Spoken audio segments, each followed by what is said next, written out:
Good evening, and welcome to the Sleeping Zoo, facts to fall asleep to. In the dense, emerald heart of the African continent, a lineage of primates has evolved to represent the ultimate synthesis of raw power and profound gentleness. To understand the gorilla is to look into a mirror that has been weathered by millions of years of separation, yet still reflects the foundational architecture of our own biology and social impulses. The story of the gorilla genus begins not with a single animal, but with a profound geographical divide that occurred approximately 2 million years ago.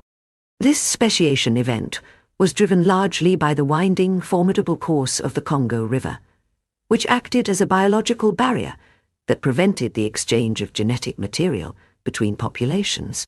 This isolation led to the emergence of two distinct species, the western gorilla and the eastern gorilla, each diverging into their own specialized subspecies.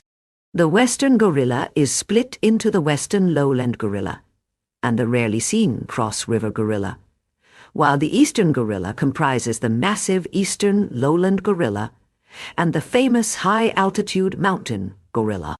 The differences between these groups are not merely academic. They are written into the very shape of their skulls and the length of their hair. For instance, the western species tend to be smaller and more slender with brownish-gray coats and prominent red-tinted foreheads, while the eastern species, particularly those in the Virunga Mountains, possess deep, jet-black fur that is much longer and thicker to insulate them against the freezing temperatures of the high-altitude volcanic peaks.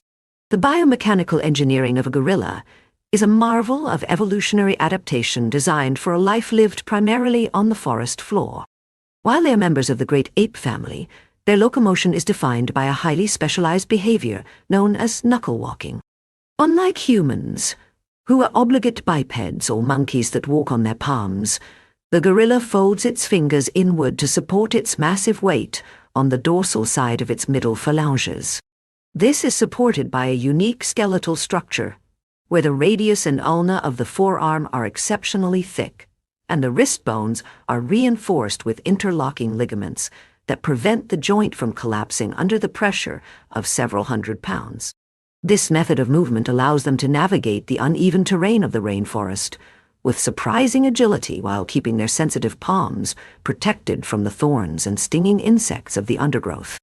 When a silverback rises to its full height, the sheer scale of its musculoskeletal system becomes apparent. A fully grown male can stand 6 feet tall and weigh upwards of 450 pounds, with an arm span that can exceed 8 feet.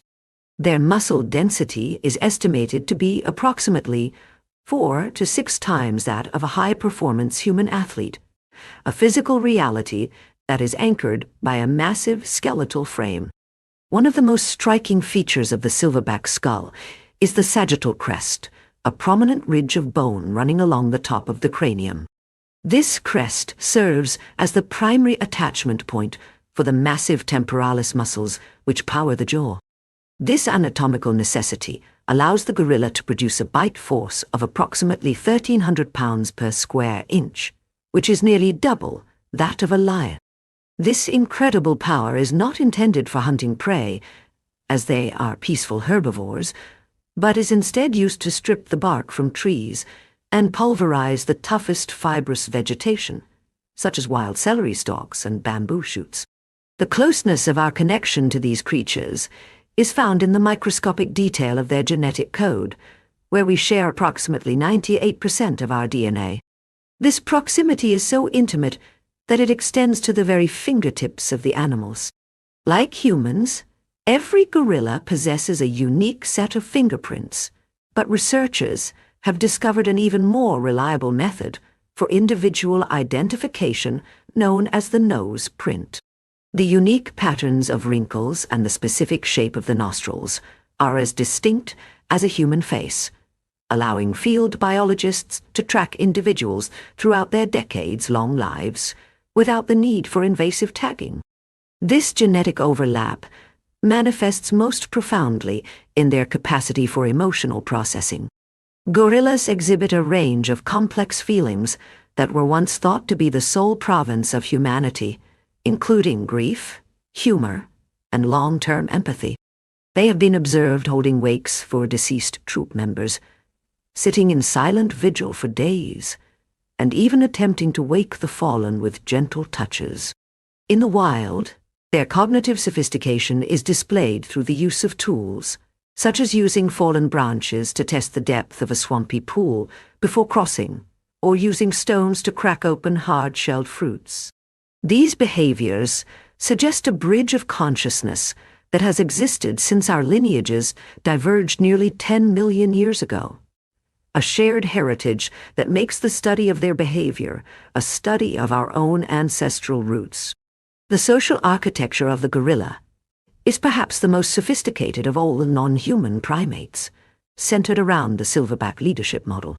A troop is typically composed of a single dominant male, several adult females, and their offspring, though larger groups may occasionally include subordinate younger males known as blackbacks. The silverback is not merely a tyrant who rules by force.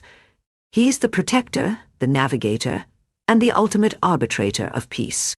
His authority is signaled by the patch of silver-white hair that develops across his back and hips as he reaches sexual and social maturity, usually around the age of 12 or 13. This silvering is the physical manifestation of his responsibility. He decides where the group will travel to forage, when they will rest, and where they will build their nests for the night. The bond between the silverback and his troop is deeply effective. He often spends hours allowing infants to climb over his massive frame, or pulling them into his lap for grooming. However, his primary role is defense. When a threat appears, whether it be a rival wandering male or a leopard, the silverback does not flee. He engages in an elaborate and terrifying display intended to intimidate without necessarily resorting to physical combat. This sequence begins with hooting sounds that accelerate into a rhythmic drumming on his chest, followed by a sideways dash through the vegetation, and finally a massive slam of his palms onto the ground. This display is a highly evolved form of communication that preserves the safety of the troop by resolving conflicts through psychological dominance, rather than lethal violence. Maintaining cohesion in the thick, low-visibility environment of the rainforest requires a complex vocabulary of vocalizations. Gorillas are not silent giants. They live in a world of sound that is constant and nuanced. Researchers have identified at least 25 distinct vocalizations used to convey different emotional states and instructions. One of the most common sounds is a low, rhythmic belching or grunting, which serves as a contact call to let others know that everyone is safe and the foraging is good. When they find a particularly delicious patch of wild ginger or bamboo, they may even engage in a form of singing or humming, a soft melodic drone that signifies deep contentment. Conversely, a sharp rah or roar is used as an alarm to signal immediate danger, while a series of high-pitched screams from a juvenile usually indicates a play session that has become a bit too rough. The maternal bonds within the troop are equally vital. A mother gorilla will carry her infant in her arms or on her back for the first 3 to 4 years of its life, providing a constant source of warmth and education. During this time, the infant learns the complex geography of the forest and the specific chemical properties of the hundreds of plant species they consume. This long period of dependency is essential because a gorilla is not born with the instinctual knowledge of how to survive. It must be taught the traditions of the troop, passed down through generations of silent observation and gentle correction. As the younger males, the blackbacks, reach maturity, they face a difficult social crossroads. They must eventually decide whether to stay and remain subordinate to the dominant silverback, or strike out on their own to become a solitary male in hopes of eventually attracting females and forming their own troop. This period of bachelorhood can last for years and is a time of great physical and psychological trial. These solitary males often shadow existing troops from a distance, learning the nuances of leadership and occasionally challenging the established silverback for dominance. These transitions are the engines of genetic diversity, ensuring that the bloodlines of the forest remain robust. When a new silverback takes over a troop, the entire social dynamic shifts. The females must decide whether to accept the new leader or seek out a different protector. This intricate dance of politics and personality ensures that the strongest and most capable individuals are the ones tasked with the survival of the next generation.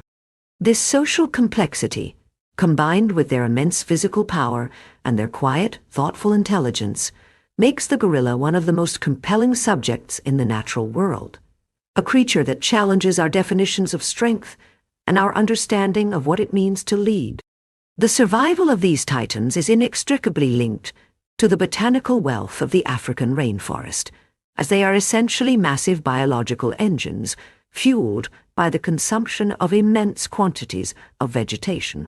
A silverback gorilla must consume up to 34 kilograms of food every single day to maintain its colossal muscle mass and provide the energy required for its metabolic processes. Their diet is a complex study in forest herbivory, consisting of over 200 different plant species. They are particularly fond of the succulent stalks of wild celery and the tender shoots of bamboo, which provide essential hydration and fiber. However, their role in the forest goes far beyond simple consumption. They are the primary architects of their environment, often referred to by biologists as the gardeners of the forest. As they move through the dense undergrowth, their sheer size and foraging habits create light gaps in the canopy. By pulling down lianas and trampling thick thickets, they allow sunlight to reach the forest floor, which stimulates the growth of shade-intolerant plant species that would otherwise be smothered.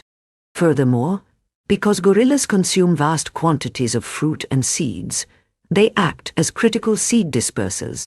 Many of the most majestic tree species in the Congo Basin rely almost exclusively on the gorilla's digestive tract to scarify their seeds and transport them to new areas, where they are deposited in nutrient-rich dung. This symbiotic relationship ensures that the forest remains a dynamic, self-renewing organism, proving that the health of the jungle is directly proportional to the presence of its largest residents. To understand the gorilla, one must look through two mirrors: the distorted glass of Western sensationalism and the reverent ancient lens of African folklore. The human relationship with the gorilla is a tapestry of awe, misunderstanding, and ancient reverence. The first recorded Western encounter with these creatures dates back to the 5th century BCE, when the Carthaginian explorer Hanno the Navigator sailed along the west coast of Africa. In his accounts, he described encountering a tribe of wild, hairy people whom the interpreters called gorillae. The Carthaginians, unable to capture the males, killed 3 of the females and brought their skins back to Carthage. For centuries, this account remained the primary lens through which the Western world viewed the genus, leading to a long-standing myth of the gorilla as a savage monster or a man of the woods. The etymology of the word gorillae itself suggests a perceived humanity that terrified and fascinated the ancient world. It was not until the mid-19th century, when Thomas Savage and Jeffries Wyman first scientifically described the Western gorilla, that the Western imagination began to grapple with the reality of an animal so uncannily like ourselves. However, early Victorian explorers did little to dispel the myths. Men like Paul du Chaillu, the first European to observe gorillas in the wild during the 1850s, returned with sensationalized accounts of a king of the African forest that could snap muskets like twigs and would carry off village women. These narratives were less about biological observation and more about reinforcing the dark continent trope, painting the gorilla as the ultimate personification of a wild, untamable nature that stood in direct opposition to civilized humanity. This narrative was later calcified in the 20th century by the King Kong mythos, which portrayed the gorilla as a hyper-aggressive beast capable of wanton destruction. When Narration Sims Cooper's King Kong debuted in 1933, It did more than just revolutionize special effects. It created a permanent cultural archetype. The image of the beast, standing atop the Empire State Building, clutching a white woman in a white dress, tapped into primal fears of the other and the primitive. In this cinematic landscape, the gorilla was not an animal, but a symbol, a manifestation of raw, unbridled power that must be conquered by modern technology. This calm shadow loomed over the genus for decades, leading to the scary monster trope seen in countless pulp novels and B-movies, where gorillas were frequently used as stand-ins for the monstrous or the alien. However, the reality witnessed by those who live alongside them is entirely different. In the indigenous cultures of Central Africa, the gorilla has long been a figure of profound spiritual significance, occupying a space somewhere between the human and the divine. For many communities, particularly the Baka and the Fang, the gorilla is not a beast, but a cousin or a forest person. Many communities believe that gorillas are fallen men or forest spirits who chose to live in the wild to escape the complications of human society. There is a recurring motif in African oral tradition of the gorilla as a being that once spoke but chose silence to avoid being enslaved or taxed by human kings. This belief imbues the animal with a sense of tragic wisdom, making the act of looking into a gorilla's eyes a moment of mutual silent recognition rather than a confrontation with a predator.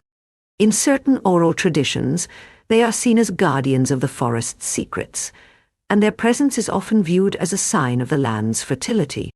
Among the people of the Congo Basin, the silverback is often equated with the concept of the rightful chief. He is respected for his restraint. He is a being of immense power who rarely uses it, preferring to maintain peace through posture and presence. This indigenous leadership model stands in stark contrast to the Western monster model. To the local people, the gorilla is a model of social stability and patriarchal protection.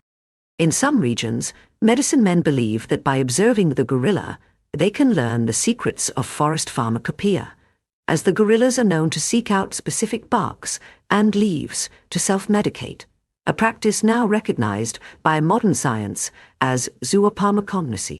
Some groups even hold a taboo against hunting them, believing that killing a gorilla would bring a curse upon the village, a cultural safeguard that provided the first form of conservation long before the arrival of modern environmental movements. For the BP practitioners of Gabon, the gorilla is a sacred totem. To kill one is considered a form of fratricide. These taboos were often reinforced by harrowing tales of hunters who, upon shooting a gorilla, heard the animal cry out in a voice that sounded disturbingly like a human relative.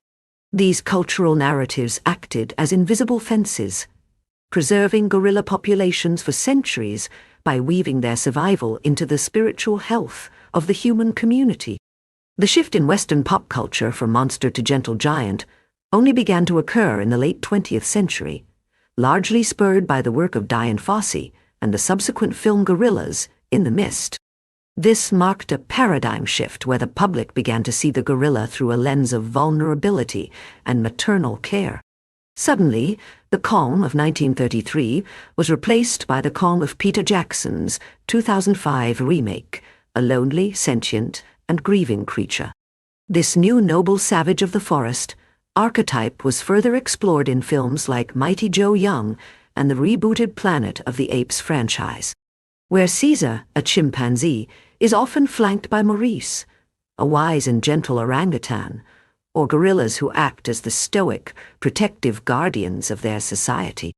Even in contemporary digital culture, the gorilla remains a potent symbol. The 2016 death of Harambe at the Cincinnati Zoo sparked a global internet phenomenon that transcended simple mourning, becoming a complex meme that reflected modern anxieties about ethics, captive animals, and the sacrifice of the wild for human safety. This event proved that the gorilla still occupies a unique, hypersensitive place in the human psyche. We cannot look at them without seeing ourselves and we cannot lose them without feeling that a part of our own history is being erased. Whether seen as a Carthaginian gorilla, a cinematic Kong, a forest person of the Baka, or a digital icon, the gorilla remains the ultimate mirror of humanity. Our folk beliefs and pop culture portrayals are rarely about the animal itself, but rather about our own changing definitions of what it means to be human. By examining these myths, we see a slow but steady progression from fear to fascination, and finally, to a desperate protective love. The monster of the woods has finally become the relative in the forest, a transition that may have arrived just in time to ensure that these titans of the canopy remain more than just a memory in our stories. The modern era of gorilla conservation was ushered in by the tireless and often controversial work of Dian Fossey, whose research in the Virunga Mountains fundamentally changed the world's perception of the mountain gorilla. Before Fossey's arrival in the 1960s, the mountain gorilla was considered a doomed species, with populations dwindling due to poaching and habitat loss. Fossey's approach was revolutionary. She moved beyond distant observation to establish a form of active conservation, which involved destroying poachers' snares and engaging in digitized vocal mimicry to be accepted by the troops. Her work revealed the profound gentleness of the silverbacks and the intricate social bonds of the families, effectively dismantling the monster myths of the past. Her legacy lives on through the Karasok Research Center, but the challenges facing gorillas today have evolved into more complex geopolitical and economic issues. One of the most significant threats in the 21st century is the mining of coltan, a metallic ore essential for the production of capacitors in smartphones and laptops. The global demand for coltan has fueled illegal mining operations within protected areas, leading to massive deforestation and the displacement of gorilla populations. This electronic connection means that the choices made by consumers thousands of miles away have a direct impact on the survival of a silverback in the Kahuzi Biega National Park. Despite these pressures, the story of the gorilla is also one of the world's greatest conservation success stories. The mountain gorilla is currently the only great ape whose population is actually increasing, a feat achieved through a pioneering model of community-led ecotourism. In countries like Rwanda, Uganda, and the Democratic Republic of Congo, the revenue generated from gorilla trekking is funneled directly back into local communities and national park management. This creates a powerful economic incentive for local residents to protect the gorillas rather than see them as a source of bushmeat or a nuisance to crops. Former poachers are now employed as trackers and guides, using their intimate knowledge of the forest to protect the very animals they once hunted. This model demonstrates that for conservation to be successful, it must be holistic, addressing the economic needs of human populations alongside the biological needs of the wildlife. As we look to the future, the continued survival of the gorilla genus remains a litmus test for humanity's ability to coexist with nature. To protect the gorilla is to protect the lungs of the planet, and to honor a distant relative whose silent presence in the forest reminds us of the profound responsibility we carry as the stewards of this earth. Thank you and good night.